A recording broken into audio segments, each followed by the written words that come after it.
Talvez você pense que está aqui porque eu vim.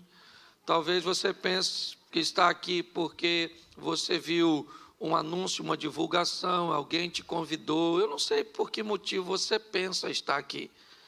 Eu sei que todos nós só estamos aqui por um motivo. Porque Deus rompeu todas as barreiras que pudessem nos impedir de estar aqui. E Ele nos trouxe. A desculpa que Ele te deu, eu não sei. Certo? Eu vim porque disseram que vi um cara engraçado. Eu nem sou tão engraçado assim. Eu vim porque um chato me convidou. A pessoa é chata mesmo, mas você tinha que vir. Ok?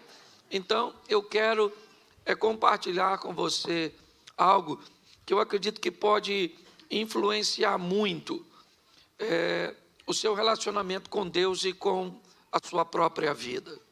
Eu entendo que o propósito bíblico, ele é, primeiro, falar de uma vida eterna. Fazer com que você e eu venhamos entender que essa vida aqui é transitória, mas que nós temos uma vida eterna após essa aqui. Então, o primeiro e fundamental objetivo da Bíblia é nos reconciliarmos com Deus, certo? E um dia estarmos com Ele em glória, voltarmos para onde viemos, amém? Mas a Bíblia também tem um segundo motivo que é extraordinário, te dá informação para você viver de uma forma excelente aqui na terra. Que você seja feliz, que você se divirta nesses 80 e poucos anos, 70 e poucos anos, 60 e poucos anos que você vai passar por aqui. Certo? Se você passar de 80, aí já está fazendo hora extra. Não é? Mas a Bíblia me diz uma coisa: depois daqui eu vou morar no céu. E antes de morar no céu, eu moro onde? Então eu vou me divertir por aqui. Então, se eu receber instruções, porque tem gente que acha que para ir para o céu tem que ter uma vida infeliz aqui. Eu vim aqui para sofrer. Então sofra. Se essa é a sua missão, quem sou eu para tirar de você tal privilégio? Se você acha que a salvação tem a ver com uma medida compensatória, sofra aqui e seja feliz lá. Agora, eu só quero te lembrar uma coisa: sofrer é verbo. E verbo só faz sentido se for conjugado. Então, nunca conjugue o verbo sofrer, pelo menos em primeira pessoa. Segunda, vai embora. Eu não sofro, mas tu sofre. Nós não sofremos, mas vós, eles, e então saem desse ambiente, certo? Vai ter uma vida extraordinária aqui nessa terra. Deixa eu te fazer uma pergunta: tem gente aqui que vai ter uma vida muito difícil aqui nessa terra, muito difícil, e depois vai para o céu? Sim ou não? Sim ou não? Pois é. Tem gente que vai viver uma vida muito fácil aqui e depois vai para o inferno? Tem? Pois é.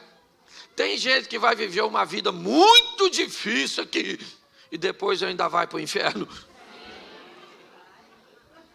Mas tem gente que vai viver uma vida muito legal aqui e depois vai para o céu. Quem é essa pessoa?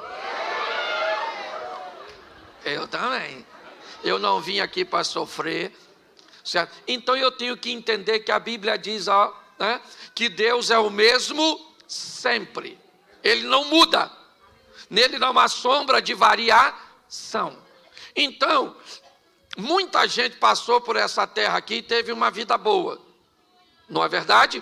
E muita gente passou e passa por essa terra e tem uma vida ruim. Então, se Deus não muda, o que está acontecendo com pessoas que têm uma vida legal e pessoas que têm uma vida de muito sofrimento? Se Deus é o mesmo, o que está acontecendo é que tem pessoas tomando decisões erradas. E essas decisões trazem para a vida delas consequências ruins. Mas Deus não está nisso.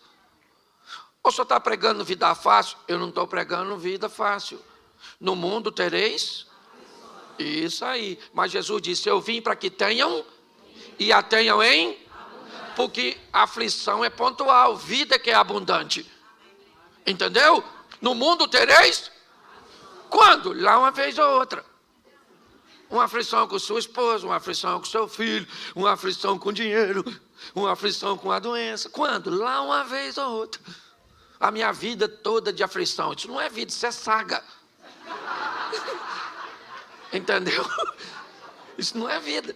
Então, eu preciso que você entenda que grande parte daquilo que você vive é nada mais, nada menos que resultado daquilo que você fez.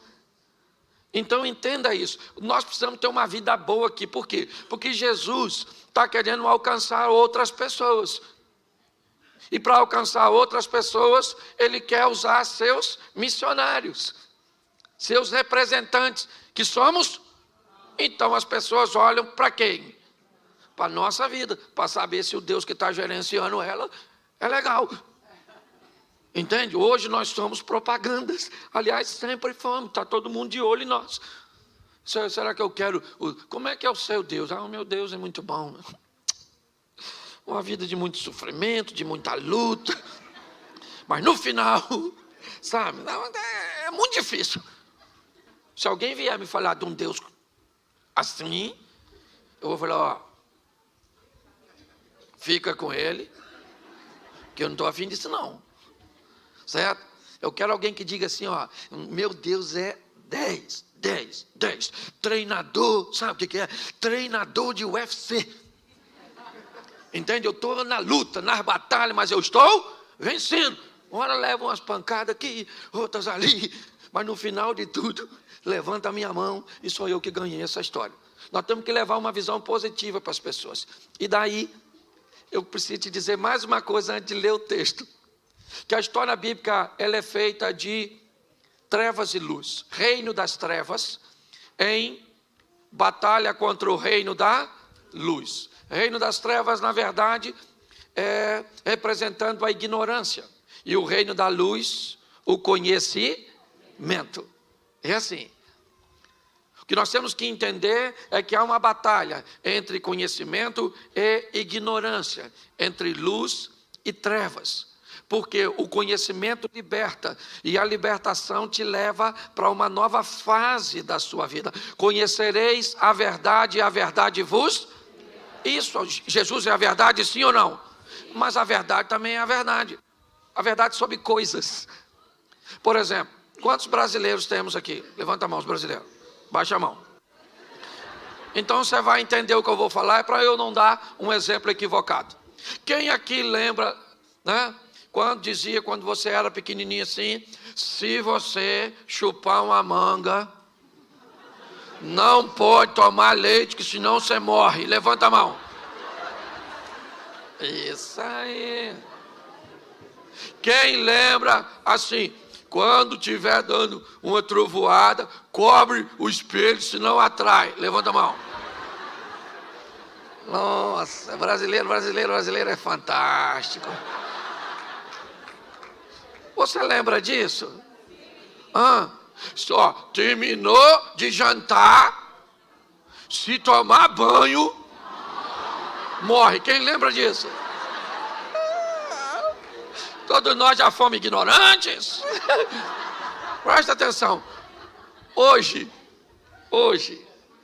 se você chegar em casa, tiver uma manga e um litro de leite, você faz o quê se você tiver com fome? Você faz o quê? Uma vitamina? Hoje você faz. Antes você fazia? Não. Lembra do chinelo virado? Chinelo virado, você passa mal. Nossa, chinelo virado é um negócio extraordinário, não é? Dava até para virar o da sogra. Escute só. O que aconteceu com o chinelo virado? O que aconteceu com a manga com leite? O que aconteceu com o banho depois do jantar? Porque você recebeu alguma coisa que acabou com tudo isso. E sabe o nome disso? Verdade. Quando a verdade chega, põe a ignorância para fora. Nós precisamos tomar posse da verdade. Entendeu? Da palavra de Deus como verdade na nossa vida. Porque quando assim fizermos, vamos tomar algumas decisões que nem todo mundo irá tomar. E eu quero falar basicamente de 3 coisas com você. E vai ser rapidinho. Quando você ver, acabou. Vai ser com anestesia. Abra sua Bíblia, por favor, Mateus 14. Versículo 22. Mateus 14, 22. Posso ler? Amém? Amém? Logo a seguir, Jesus fez com que os seus discípulos entrassem no barco e fosse adiante dele para o outro lado, enquanto ele despedia as multidões. Tendo despedido as multidões, ele subiu ao monte a fim de orar sozinho, e ao cair da tarde, lá estava ele só. Entretanto, o barco já estava longe, a uma distância da terra, açoitado pelas ondas, porque o vento era contrário. Na madrugada, ou na 4ª vigília, Jesus foi ter com eles, andando por sob o mar. E os discípulos, porém, vendo andar sobre o mar, ficaram apavorados e disseram: é um fantasma! E tomados de medo, gritaram. Mas Jesus imediatamente lhes disse: coragem, sou eu, não tenhas medo. E Pedro disse, repita comigo, Pedro disse. De novo, Pedro disse. Olha o que Pedro disse, não precisa repetir não. Se é o Senhor mesmo, mande que eu vá até aí, andando sobre as águas. Feche seus olhos. Senhor nosso Deus e Pai, continue falando conosco. Usa-me como um canal de bênção, e que a tua verdade prevaleça na nossa mente, ó Pai, dando direção às nossas emoções, em nome de Jesus. Você pode dizer amém? Preste atenção, porque isso aqui é magnífico. Jesus chamou os seus discípulos e disse assim: entrem nesse barco. Em algumas traduções diz, compeliu, mandou, obrigou, insistiu. Eu não sei qual a tradução você tem na mão. Eu só sei que qualquer uma que você tenha, ela significa uma coisa: os discípulos não estavam a fim de entrar. Por quê? Porque a última vez que estiveram com Jesus num barco, foi um sacrifício. Quase fundou. Jesus é que levantou e falou: cala a boca, vento, fica quieto, mar, não quero nem marola, agora é piscina. Os discípulos levaram um susto. E da outra vez Jesus estava no barco. Dessa vez Jesus falou assim: vão vocês que eu vou depois. Os caras estavam a fim de ir. Da outra vez, se afundasse para eles, afundava para Jesus. E agora que Jesus disse: vão vocês que eu vou depois. Perguntinha básica na cabeça do discípulo: como? Se nós vamos no barco? Olhando por outro evangelho, os discípulos estavam tão preocupados que deixaram um barquinho. Depois você lê, que eu não sou obrigado a ler tudo. Mas eles deixaram um barquinho, porque se Jesus disse que vai depois, eles têm que criar um meio de Jesus ir. Entraram no barco e foram. Jesus disse o quê? Vão vocês, que eu vou despedir a multidão, vou fazer uma oração e depois eu vou. E os discípulos foram, sim ou não? Sim. O vento era contrário, escureceu. O texto diz que Jesus foi encontrar com ele na 4ª vigília. Tu sabe que hora é 4ª vigília? Tem gente que não sabe nem que hora é a primeira. Bom, vamos lá. A primeira vigília começa às 18 horas. De 18 a 21, primeira vigília. Jesus foi? Então até às 9 da noite Jesus não chegou. Certo? De 9 à meia-noite, a segunda vigília. Jesus chegou. O vento contrário. De meia-noite às 3 da manhã. Jesus chegou. Ele falou que ia. Pois é, há quanto tempo você está escutando que Jesus falou que está vindo? E aí parece que está demorando, né? Pois é, mas fica pronto, porque ele falou que vai vir, ele vem. Tem gente que quer saber se é milenista, pós-milenista, pré-milenista. Segundo a informação que eu recebi, é o seguinte: eu vou voltar, arrumo as malas e fica pronto. Se é antes, durante, depois, isso não é importante, fica prontinho, porque a hora que cantou, a gente rapa fora. E quem ficar resolve com Cuidado que você pode estar rindo de você, eu não. Escute só. Olha só. 3 horas da manhã vai mudar de terceira para quarta.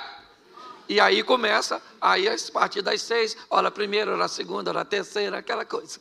Certo? 3 horas da manhã. Os discípulos estão cansadérrimos, apavorados. Mateus era cobrador de impostos, não sei nem se ele sabia nadar. Aquela tribulação dentro do barco, todo mundo com medo.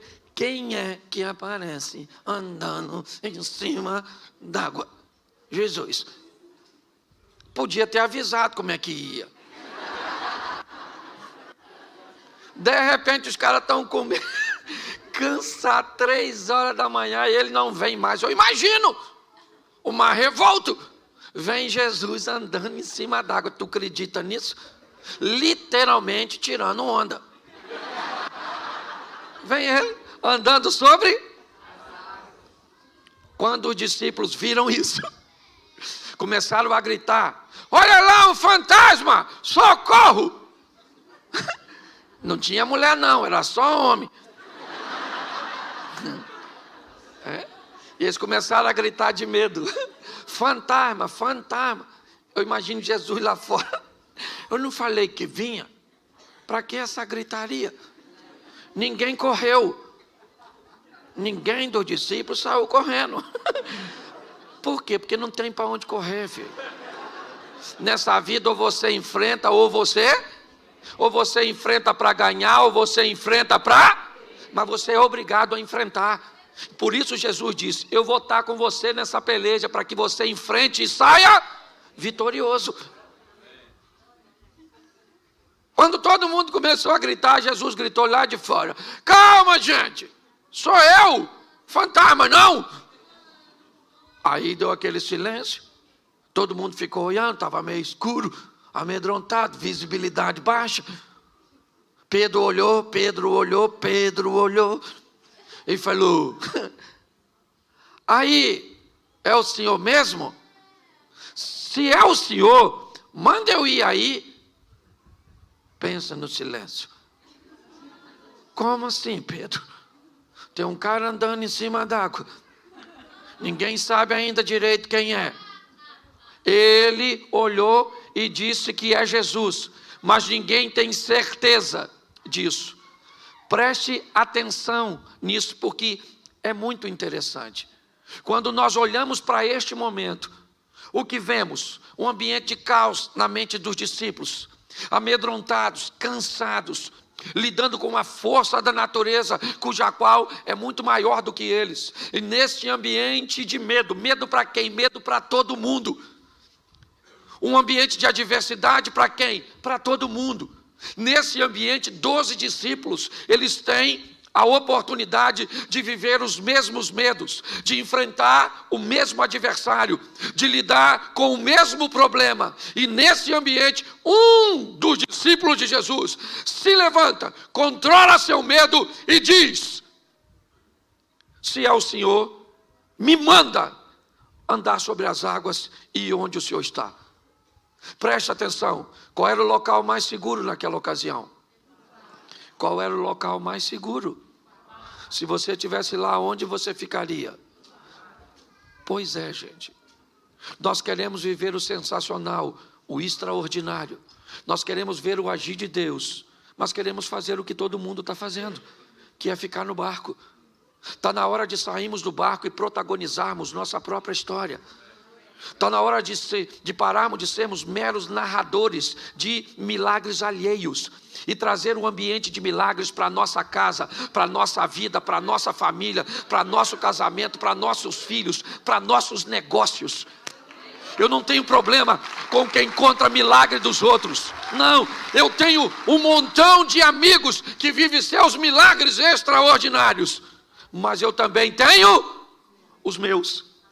Os milagres que Deus tem feito na minha casa, nas minhas finanças, nos meus negócios, no meu ministério. É assim que funciona. Mas para que isso aconteça, está na hora de você parar de fazer o que todo mundo faz e descobrir o novo de Deus para a sua vida.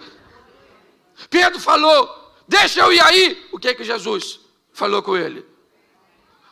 O que tinha onde Jesus estava? Nada. O que Pedro foi fazer lá? Nada.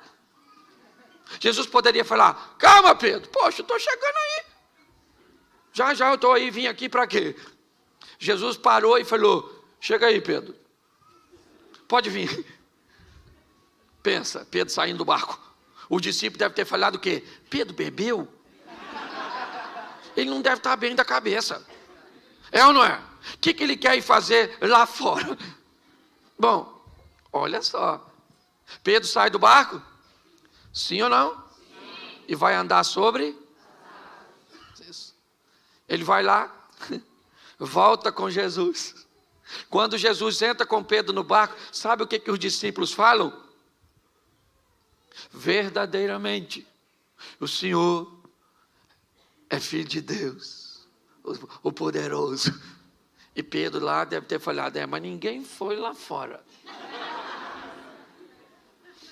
Vamos imaginar um culto desse na igreja dos discípulos? Depois desse fato que nós acabamos de ler.